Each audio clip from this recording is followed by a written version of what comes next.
السلام عليكم ورحمة الله وبركاته. جرى جرتو كبجمتو تبجالة تمتو تكيا نجيني كيا كن كبجا بكس نجر تنتي سمبرنا فاهم جتة وروني أميناتو بيدا فاريتا تام سبسكرايب لايك ولا شير ولا متقبل ما سنجنا يا دكتور سنكون تجلتي نافكنا سنجدا هرمو ما دبتشون بربادي قلنا يروبا يانغ بيجنا ما كنا في هانغ بيجي كيا كيس اللجو أكو مثلا هانغ بيجي الدنيا تنرد الروانينا أجاب مال النبتو قالوا نموت تكو أكو ما أنا أجاب ودندا إني سمالي رجعتني يروم قافتني إني تكو yeroo dubartii takka kabajaaf jaalalaan dhaqanii maatii isaanii irraa gaafatanii kabajaan maatiin isaanii akka aadaa oromootti yookiin immoo akka sirna aadaa oromootti fuudhaaf heeruma duudhaa sanaan gurguranii gaafa galeeni takka tumee ilmoo garaa baasaa takka ammoo marzii nyaachisee garatti ilmoo hojjeessaa jechuudha. Yeroo kana ammoo hedduun ammoo kan hammaate dubartoonni keenya yeroo baay'ee ilmoo argachuudhaaf bu'an. Ani immoo jireenya addunyaa kanarratti waan takka qabu obboleessa kiyya obboleettii tiyya keessattuu obbolee shamarranii na dhageeffadha. Dhiira tokkotti haati keetiif abbaan kan kee kabajaan taate faana lixxu sana sun taane kabajaaf jaalalaan gaafa haati keetiif abbaan kan keetti si gurguran wanni ati hin goyoomne tokko maalidha? Lakkii bara kana makiinaa binnee bara dhufu ilmoo arganna dhiirri tokko siin jedhe irraa fudhate. Jidduu kanatti atii fi abbaa manaatii wajjin osoo rafin hin bultan. Soo guyyaa irraa guyyatti takki kiriinii si nyaachisa takki marfee waraanetta. Wantoonni kunniin deemee keessattuu yeroo baay'ee shamarran keenya laayivii dhiira jaalatte isa waliin dabarsuudhaaf kiniinii fayyadamtan. Kiniiniin kun deemee dhiirri hamma gaafa lubbuu isaanii addunyaa kanarraa boqotanitti dhashanii argachuu danda'u. Ati garuu gadaamessaa kan kee keessatti wantoonni kunniin kiniiniin marfeen wanti kunniin jechuudha. Wanni lamaan kun ijoon kunniin lamaan jechuudha miidhaa guddaa sirraan gaha jechuudha. Inni tokko dhiirri tokko gaafa si fuudhe osoo sin fuudhiniin dura akka dhiirota biyya ambaa kana keessa yeroo laallu hojii mootummaa qabaa jedhanii mana hin gaafatan. Waan isin bulchu qabaa jedhanii gaafatan. Akkuma aadaa Oromoo kutaa Arsiisan keessatti waan intalateen nan bulchu qabaa hojiin isaa maali? Yeroo hojii isaa laalanii madaalanii jireenya biyya isaaniitii fi hojii mootummaa isaa inni hojjetu isa walitti madaalanii ilaalan intala warraa kennaniif. Kun jira Arsii keessallee dhiifa manaa godha shamarran kutaa Oromoo kudha tokkoyyuu anaaf warqeedha. Garuu waan bakka itti dhaladhe sana waan keessatti guddadheef isinitti himaa jira. Kanaafuu gadaamessaa keenya keessatti kiniiniin tokko guyyaa tokkoon kiniiniin sun maatsanii keessan hedduu tortorsa. Maatsanii keessan kana akka nama maatsanii qofaa miti. Ilmoo garaa kee keessatti kuufamuudhaaf deemaa jirtu akka nama ilmoo san billahaan karattafeetitti kakkarattafamaa jechuudha. Takka ilmoon arganne takka rabbii keen arganne waa lama dhabdan jechuudha shamarran ta'e. Zinaa dalaguudhaaf jecha kan gara zinaallee kan gara halaallee jechuudha. Keessattuu jaartii halaalaa taate waanuma fedhayyuu yoo ta'e dhiirri tokko si dhufee erga kabajaan abbaa keetiif haadha kee irraa si fuudhe wanni ati ilmoo argachuun barbaadu jireenya kana baafannee san baafannee kana fuunee siin jedhu tokko hin jiru. Wanni ati itti heerumteef wajjin raftee ka'uufii miti wajjin nyaattee ka'uufii miti ilmoo jidduu keessanitti haa argamuudhaaf wanni abbaan keenyaaf haati kennallee turu. Rabbiin sodaadha. Shamarran teenya osoo abbaa manaa qabdan kiniinii hin fayyadamina. Ta abbaa manaallee hin qabne ta booti fireendi isin jettan saniifillee jettaniiti qaama keetitti taphachaa jirtu tokko fayyaa keetiifis gaarii miti.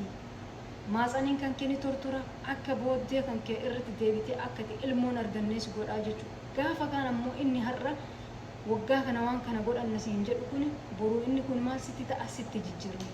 Dullatti tadayiinsa dhabde haatina waliin teettee kaatee nyaattuu fi ani sin fuuni erga ilmoon arganne anni kaasirraa buusaa sin jedha.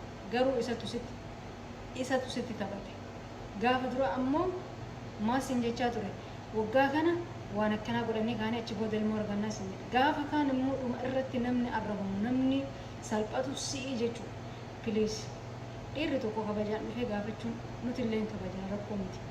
Ilmoo hagana argachuun barbaannu hamma rabbi isinii kenne argadhaa. Hamma rabbi isinii kenne daha. Jaalateetii miti kan godhatu. Jaalateetii miti kan guddisu ilmoon kan isaati. Ilmoon keeti kan isaati. Garuu akkuma rabbi jedhamu sirba gatti baasu abbaadha. Haati ilmoo guddisuudha. Haati ilmoo argachuudha haati ilmoo dahuudha. Garuu feetu heerumta feetu heerumne shamarran keenya yeroo baay'ee kiniinii waraannatinaa qaama keessan keessa deemee akka nama qorri qabeeti qaama keessan kana keessa waraanaa jechuudha. Garuu kan dhibamusi isa kanarraan marfee waraannatan kun nyaata madaalawaa barbaachisa. Namoota hedduu kan biyya keessa marfee waraannatanii dhufan sijjamar biyya namaa ana keessatti maal gochuu marfee waraannatanii biyya keessa baatan waay maal goota asii abbaa manaan qabdu maaltu marfee waraannatise halkan guutuu wayataa bulan halkan guutuu miidhaman hojii namni marfee waraannate yeroo tokko naannoo keenyatti intalti takka waraannatte abbaa manaa barsiisaadha. Akka nama waan bara elektiriikii kanarra taa'e halka iyyaa bulti. Inni waan itti godhe saqqalee biraa lixe garuu kan miidhamu sin anaaf jedhee namni kun miidhame dhiirti isiniin jedhaa jirtu hin jirtu jaarraa kana yoo ati fi yaadde malee yoo ati fi carraa fi yaaddu argatte malee kanaafuu obboleeyyan tiyya tan shamarranii dhiira yeroo baay'ee ilmoo garaa keessaa isin baasu dhiira kininis isin nyaachisu lakki ilmoo gara qabadhe watittee himtu ilmoo tana gara mana yaalaa fidee keessaa si baasa malee hin ta'u dhiira isin akkana jettu dhiira odoo argitu zinaa dalattu dhiirota akkanarra wallaahi dhugumaan isin hima dhiira sikki jibdu dhiirota akkanarra fagaadha. Akkuma sana ijoolleen dhiiraallee dubartii du'ata argitu ilmoo garaa keessa si duuba deemtee ilmoo garaa keessa baaftu osoo zooleen jiraattu kininii nyaattu dubartii irra nikaa buusan dubartoota akkamiiti dubartii abbaa manaa osoo qabdu ilmoo argachuun barbaadu jettu dubartii akkasii bultiif hin taatu.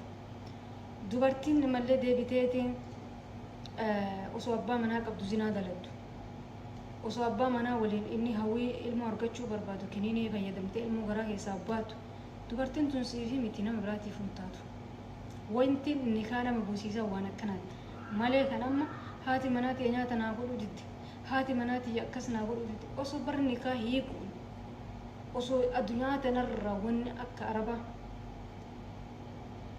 mee biyya kana keessa hojjanna abbaa manaa isii nyaatee nyaannee quban qabdu way fiigee akka dhiira Oromoo kana bar nikaa sirraa buusa si buuse bakka hin jedhu kabajaa qabaaf nyaata kennitee fi dhawaattee fi maaliif nabi rasuulli keenya alayhi salaatu wassalaam haadha manaa fi nyaata gargaaree hojjeta bakkaati manaa tantee nyaata iyyuu hin beenne barsiisi.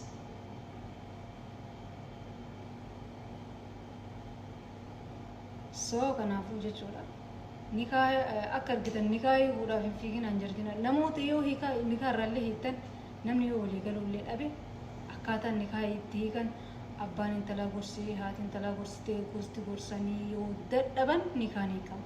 Ammaa kun badii wayii wanjala ofii wayii ofii kaasee ka'eeti bakka wayiitti bakka gaarummaaf gadhummaattu jiraame gadhummaa ofii keessa ofiitii keessa argamee booda dhufee isii tana nama badduu godha isii tana nama gadhee godhe maaliif sababaa sirraa soqa kaa'anii waan duuba ati mana ooltan irraa isaa oola waan argatuuf jechuudha. Kanaaf shamarran keenya ani wanni isinii dhaamsi guddaan jaarsa qabaattanii dhawaattanii kiniinii fi marfiin fayyadamina. Yeroo ammaa dubartoonni keenya sababa dhaliinsa dhabanii waa hiikan tokko dhaliinsa dhabiinsaa bu'uura tokko ilmoo garaa keessa obbaasee waa lama dhabe addunyaallee dhabe akhiraallee dhabe jechuudha. Keessattuu shamarran keenya bakka karaa halaalaanii taataatu karaa haraamaatiin waa taatu ilmoo takka qabatte ofirra argite baasuuf hin fiigine. Akhiraallee dhabda addunyaallee dhabda. Balbala lamaa dhabuun nama hin barbaachiftu. Gara rabbii keetii deebitee rabbiin irra waan dhaban gaacheen osoo akka namni kun qaatal fixe garuu rabbiin kun jiraate. Kanaafuu nafsi manamaa baasuudhaaf yaaliin godhina. Addunyaalleen dhabanii akhiraalleen dhaban. Singalee. Kanaaf jechuudha yaanni kee yoo isinitti tole koomentii keessan jalatti yaanni kee gaariidha yoo yaanni kee isiniif hin taane yaanni kee bakka kanatti gadhiidha jedhaatiin barreessaa hamma viidiyoo biraatiin walitti deebinutti nagaan naaf jiraadha.